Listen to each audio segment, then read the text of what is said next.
कि आप minority commission चला रहे हो, माइनॉरिटी अफेयर मिनिस्ट्री चला रहे हो, मदरसे चला रहे हो, मिशनरी स्कूल चला रहे हो माइनॉरिटी के नाम पे, वक्फ बोर्ड चला रहे हो माइनॉरिटी के नाम पे, वक्फ ट्रिब्यूनल चला रहे हो, लेकिन ये तो बताओ माइनॉरिटी है कौन?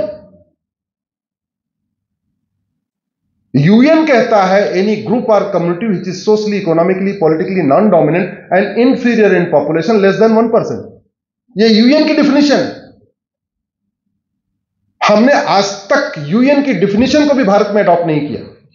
भारत के संविधान में माइनॉरिटी शब्द केवल 2 बार आया, केवल 2 बार। आर्टिकल 29 में आया, आर्टिकल 30 में आया। क्या आया, क्यों आया? उसका एक कारण था, विभाजन हुआ था, मजहब के आधार पर हुआ था। जो लोग यहां रुक रहे थे, रफी अहमद किदवई जैसे लोग, उन्होंने बोला साहब ऐसा है, विभाजन हो चुका है, सरकार हिंदुओं की बनेगी, कल को ऐसा हो कि हमें अपने कल्चर को फॉलो करने से रोक दें, हमें अपने त्योहार मनाने से रोक दें। तो बोले ठीक है, आर्टिकल 29 में minorities have right to custom, right to culture. फिर उन्होंने बोला साहब ऐसा हम यहां रहेंगे तो कम से कम हमारे बच्चों को अपनी अपनी किताबें पढ़ने की छूट मिलनी चाहिए, बाइबल कुरान मिलने की छूट मिलनी चाहिए। बोले ठीक है, you have right to establish school, right to administrate, article 20। लेकिन कौन है माइनॉरिटी, ये कहीं लिखा नहीं। मेरा व्यक्तिगत मत यह है कि भारत में केवल यहूदी, पारसी और बहाई और 1-2 और मान लीजिए, इसके अलावा कोई माइनॉरिटी हो ही नहीं सकता। लेकिन 1992 में एक ही तीर से 2 निशान साधा गया। एक माइनॉरिटी एक्ट बनाया गया, उसको नेशनल माइनॉरिटी कमीशन एक्ट कहते हैं, और उससे एक तरफ हिंदुओं को आपस में बांट दिया, जैन, बौद्ध और सिख को माइनॉरिटी घोषित कर दिया। हिंदू जैन का झगड़ा, हिंदू बौद्ध का झगड़ा, हिंदू सिख का झगड़ा 1992 के पहले इतना नहीं था। जो झगड़ा बढ़ा है उस कानून के कारण बढ़ा है। और दूसरी तरफ जिसको फायदा देना था उसको फायदा भी दे दिया। कल अलीगढ़ मुस्लिम यूनिवर्सिटी का जजमेंट आया है, आप लोगों ने पढ़ा होगा। हमने उसको चैलेंज किया हुआ था, हमारी पिटीशन है, और भी लोग थे, कई लोग, हम भी थे उसमें। हमने सुप्रीम कोर्ट से बार बार कहा अलीगढ़ मुस्लिम यूनिवर्सिटी माइनॉरिटी है कि नहीं है, पहले आप ये बता दो माइनॉरिटी होता कौन है। लेकिन इतना खौफ है, सरकारों में तो छोड़िए, नेताओं में तो छोड़िए, जजों में भी इतना खौफ है कि वो माइनॉरिटी को डिफाइन करना नहीं चाहते। टीएमए पाई केस 2011 में आया, 11 जजों की बेंच का जजमेंट आया, उसमें भी क्वेश्चन नंबर 3 फ्रेम हुआ, हु इज माइनॉरिटी, और उसको छोड़ के आगे बढ़ गए। 7 सवाल फ्रेम हुए, 6 सवालों का जवाब दे दिया, तीसरे सवाल का जवाब ही नहीं दिया, हु इज माइनॉरिटी। बाल पाटिल केस 2005 में आया, 3 जजों की बेंच का जजमेंट, उसमें यह सब तो कह दिया कि माइनॉरिटी मेजॉरिटी खत्म करो, जितने जल्दी होगा इनको खत्म करो, माइनॉरिटी कमीशन नहीं होना चाहिए, माइनॉरिटी कमिटी नहीं होनी चाहिए, मजहब के आधार पर कुछ भी नहीं होना चाहिए। वो भी हट गए, माइनॉरिटी कौन होना चाहिए। पिछले हफ्ते सुप्रीम कोर्ट का 3 जजों की बेंच का जजमेंट आया, जिसमें जस्टिस चंचूड़ ने वो जजमेंट लिखा। यूपी में मदरसा का मामला था, शायद आप लोगों ने पढ़ा हो। उसमें भी वो मदरसे पे चर्चा की है, माइनॉरिटी कौन, इस पर नहीं चर्चा की। और अभी कल 7 जजों की बेंच का जजमेंट आया, जिसमें 4-3 से स्प्लिट हो गया वर्डिक्ट। उसमें भी अलीगढ़ मुस्लिम यूनिवर्सिटी माइनॉरिटी है, लेकिन माइनॉरिटी कौन है ये नहीं पता। ये देश का दुर्भाग्य है, और वो दुर्भाग्य इसलिए बना हुआ है कि जो मिडिल क्लास है, क्योंकि मैंने आपको बता दिया, किसान मजदूर 81 करोड़ लोगों को मुफ्त में राशन मिल रहा है, वो मुफ्त में राशन से खुश है।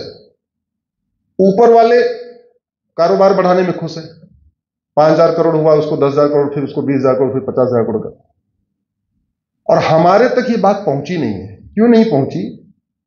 क्योंकि हम लोग सोशल मीडिया का उपयोग इस तरीके से नहीं करते जैसे करना चाहिए। ये बात घर घर पहुंचाई जा सकती है। कैसे? भारत में ट्विटर 5 करोड़ लोग यूज करते हैं, जबकि फेसबुक 50 करोड़ लोग यूज करते हैं। सबसे ज्यादा भारत में कौन यूज करता है? फेसबुक यूज होता है। और हम जैसे मिडिल क्लास या अपर क्लास के लोगों को लगता है फेसबुक एक गरीबों का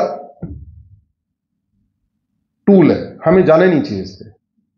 ऐसा मुझे ऐसे लगता है, अरे नहीं यार, ट्विटर यूज करो, इंस्टा यूज करो, ये फेसबुक क्या है तो है। और एक्चुअल में उन्हीं को जानकारी देनी है। आप लोग चाहें एक एक व्यक्ति 10-10 हजार लोगों को ये जानकारी पहुंचा सकता है। कैसे? कितने लोग जोड़े से आए, जरा हाथ उठाए। जोड़े से? हाँ। आपका नाम क्या है? नीरजा। आपका? अनंत। अब अनंत जी, अनंत के नाम से 5000 लोगों को फेसबुक पे जोड़ लें, 5000 फेसबुक फ्रेंड बना सकते हैं। और नीरजा जी 5000 लोगों को जोड़ लें तो टोटल कितने हो गए? 10,000। अनंत जी अगर अनंत नाम से फेसबुक फ्रेंड बनाएंगे तो फायदा यह होगा कि केरल में भी अनंत है, कश्मीर में भी अनंत है, लद्दाख में भी अनंत है, गुजरात में भी अनंत है, बंगाल में भी अनंत है। ब्राह्मण भी अनंत है, क्षत्रिय भी अनंत है, वैश्य भी अनंत है और दलित भी अनंत है। हिंदू भी अनंत है, जैन भी अनंत है, बौद्ध भी अनंत है और सिख भी अनंत है। सेम वही चीज नीरजा में भी है। तो अनंत जी और नीरजा जी मिलके 10,000, 5,000 अनंत और 5,000 नीरजा को यह बात पहुंचा सकते हैं कि भारत में माइनॉरिटी कमीशन चल रहा है, माइनॉरिटी फिल्म मिनिस्ट्री चल रही है, वक्फ बोर्ड चल रहा है, वक्फ ट्रिब्यूनल चल रहा है, हजारों करोड़ का बजट चल रहा है, हमारा पैसा खर्च हो रहा है, लेकिन माइनॉरिटी का उन्हें किसी को पता ही नहीं। हो सकता है कि नहीं हो सकता? तो अनंत जी और नीरजा के लिए ताली बजाइए।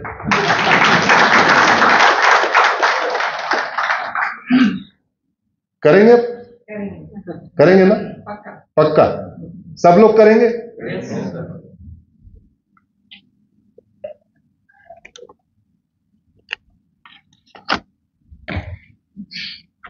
भारत में डेमोग्राफी बहुत तेजी के साथ बदल रही है। मैंने 2017 में एक पीआईएल फाइल किया था, अभी सुप्रीम कोर्ट में चली रही है। उस समय मैंने कहा था कि 5 करोड़ घुसपैठिए आ चुके हैं। सुप्रीम कोर्ट में जब हम पीआईएल करते हैं तो हर चीज एफिडेविट पे लिख के देते हैं, अटेस्ट करा के देते हैं, जिससे कल को कोई चैलेंज न कर पाए, और चैलेंज करता है तो बड़ी दिक्कत भी आती है, सारे आंकड़े सही देने पड़ते हैं। मेरा अनुमान है कि अब इनकी संख्या 5.5 करोड़ हो चुकी है, क्योंकि 17 में 5 करोड़ थे, अब लगभग वो 5.5 करोड़ हो चुका है। 5.5 करोड़ का मतलब ऑस्ट्रेलिया की जनसंख्या 2.5 करोड़ है और भारत में 5.5 करोड़ बांग्लादेशी रोहिंग्या रहते हैं, यानी 2 ऑस्ट्रेलिया के बराबर। अरब की जनसंख्या 3 करोड़ है, भारत में 5.5 करोड़ घुसपैठिए रहते हैं, तो लगभग 2 अरब भारत में घुसपैठिए रहते हैं। मुझे जो खतरा दिख रहा है वो मैं आपसे शेयर करना चाहता हूं। दुर्योधन का ननिहाल गंधार हिंदू राष्ट्र था। 1805 में वहां के प्रधानमंत्री थे पंडित नंदराम टिक्कू, कश्मीरी ब्राह्मण थे। अच्छा, 1805 में नंदराम टिक्कू ने सोचा होगा क्या कि अभी कुछ दिन बाद क्या होने वाला? नहीं। बाद में तख्ता पलट हुआ, नंदराम टिक्कू अपना परिवार लेके बड़े मुश्किल से जान बचा के भागे, जो प्रधानमंत्री थे, और फिर वो गंधार क्या बन गया? अफगानिस्तान। वहां हिंदू बचा क्या? जैन बचा क्या? बौद्ध बचा क्या? सिख बचा क्या? ब्राह्मण बचा क्या? क्षत्रिय बचा क्या? नहीं। वैश्य दलित कोई बचा नहीं? बचा। ये तो हो गया दुर्योधन का ननिहाल। दूसरा, राजा भरत का ननिहाल, जहां से माता कैकेयी आई थी, उसको पाकिस्तान कहते हैं। हिंदू जैन बौद्ध सिख खत्म, ब्राह्मण क्षत्रिय वैश्य दलित खत्म।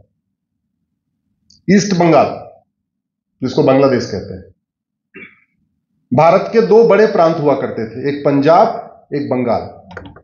अंग्रेजों ने बड़े चालाकी से क्या किया, पंजाब के 2 टुकड़े किए और बंगाल के 2 टुकड़े किए। पंजाब को भी ईस्ट पंजाब वेस्ट पंजाब बना दिया, बंगाल को भी ईस्ट बंगाल वेस्ट बंगाल बना दिया। तो ईस्ट बंगाल पाकिस्तान में बन गया, वेस्ट बंगाल हमारे पास रह गया, और पंजाब में उल्टा हुआ, वेस्ट पंजाब पाकिस्तान में बन गया और ईस्ट पंजाब हमारे पास रह गया। पंजाब से भी खत्म हो गए। अच्छा, अभी जुलाई में, इस जुलाई में 2024 में ईस्ट बंगाल यानी बांग्लादेश के ब्राह्मण क्षत्रिय वैश्य दलित ने सोचा था क्या कि अगस्त में क्या होने वाला है? सोचा था क्या? जोर से बोलिए। और हुआ कि नहीं हुआ? जो नहीं सोचा था हुआ कि नहीं हुआ? पिता के सामने बेटी का बलात्कार हुआ है वहां पे, और हो रहा है। वो अकेले भी बलात्कार कर सकते हैं, लेकिन पिता के सामने करते हैं, जिससे कि फिर ये पिता यहां रुके ना परिवार लेके भागे। वो अकेले भी बलात्कार कर सकते हैं, लेकिन पति के सामने पत्नी का बलात्कार करते हैं, जिससे कि ये इतना मॉरली डाउन हो जाए, भाग जाए। अकेले भी बलात्कार कर सकते हैं, लेकिन बच्चे के सामने मां का करते हैं, जिससे मां कभी अपने बच्चे के सामने चेहरा दिखाने लायक ना बचे।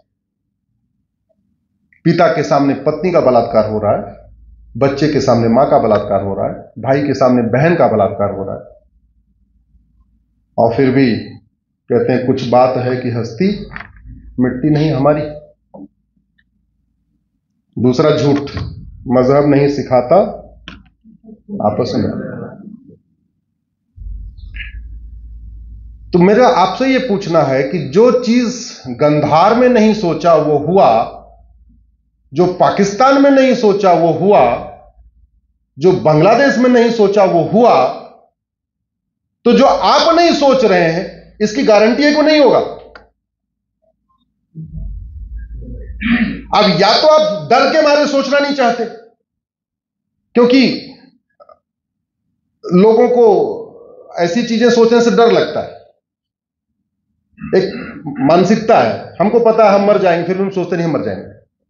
हमको पता हमारी पत्नी कुछ दिन बाद मरेगी, फिर भी नहीं सोचते मरेगी। ये हमारी मानसिकता है। उस मेंटेलिटी के कारण हम अपने भविष्य के बारे में सोचते ही नहीं। मकान बना रहे, ऐसा मकान बना रहे हैं कि हमारे नाती पोते तक रहेंगे आराम से, ऐसा सरिया उसमें डाल रहे हैं, ऐसा सब कुछ कर रहे हैं। वो ढाका में बड़े बड़े मकान दुकान रह रहे हैं क्या?